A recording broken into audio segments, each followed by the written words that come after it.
Hello student, NCERT गणित कक्षा 10वीं में आप सभी का स्वागत है।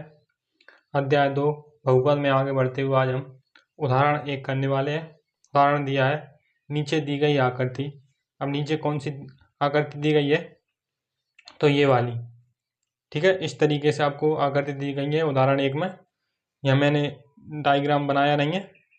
इस तरीके से आपको 6 आकृतियाँ दी गई हैं, ठीक है। ग्राफों को देखिए।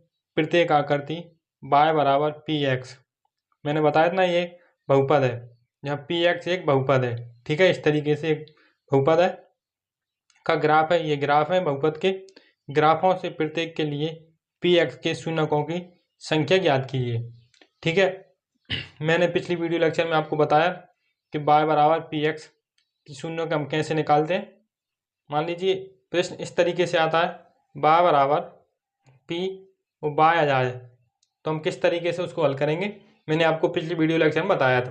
अब इसको हम कैसे हल करेंगे, तो हमें ग्राफ के अनुसार प्रत्येक ग्राफ को देखते जाना है और उसके शून्य लिखते जाना है, ठीक है। तो हम यहाँ लिखेंगे पहले ग्राफ में शून्यकों की संख्या, फिर हम लिखेंगे दूसरे ग्राफ में शून्यकों की संख्या, अब हम लिखेंगे तीसरे ग्राफ में शून्यकों की संख्या। इस प्रकार हम 6 ग्राफ लिख लेंगे। अब हम क्या करेंगे, पहले ग्राफ में शून्यकों की संख्या निकालेंगे। कैसे निकालेंगे, वहाँ दिया गया था ना y बराबर पी एक्स, तो हम x अक्ष को मानेंगे। तो x अक्ष पे देखेंगे कि ग्राफ कितनी बार काटा है x अक्ष को। तो हम यहाँ देखेंगे ग्राफ ने सिर्फ एक ही बार प्रतिच्छेद किया है x अक्ष को, तो इतने शून्य कितने निकल के आए इसमें, तो 1 निकल के आया है। तो हम यहाँ लिख देंगे शून्यकों की संख्या कितनी है, तो 1 है पहले ग्राफ में, ठीक है। अब दूसरे ग्राफ में गए हम, तो x अक्ष को ही देखना है दूसरे ग्राफ में भी, ठीक है।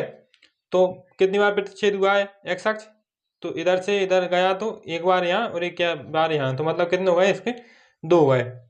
तो शून्यकों की संख्या कितनी निकल के आ गई, तो 2 निकल के आ गई दूसरे ग्राफ में। अब तीसरे में गए हम, फिर हमें x अक्ष को ही देखना है। पूरे 6 ही ग्राफ में हमें x अक्ष को ही देखना है, क्योंकि वहाँ हमें x अक्ष को ही दिया गया है। तो एक यहाँ 2 और 3, तीसरे में 3 है।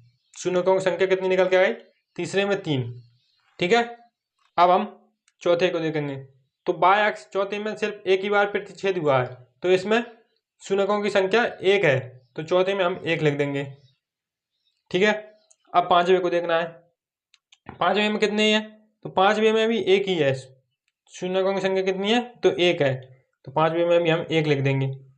अब हम छठवें को देखेंगे, तो छठवें में कितनी बार प्रतिच्छेद हुआ है x अक्ष, तो एक बार, फिर दूसरी बार, फिर तीसरी बार और फिर चौथी बार।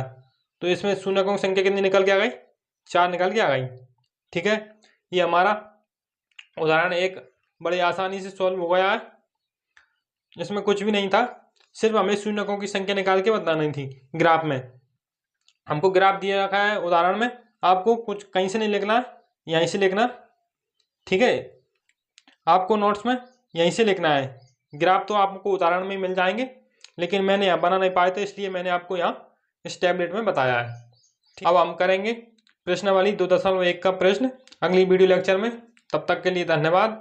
अगर वीडियो अच्छा लगा हो तो आपको लाइक करें, अपने दोस्तों के साथ शेयर करें, और इस चैनल पर नए हो तो चैनल को सब्सक्राइब जरूर करें।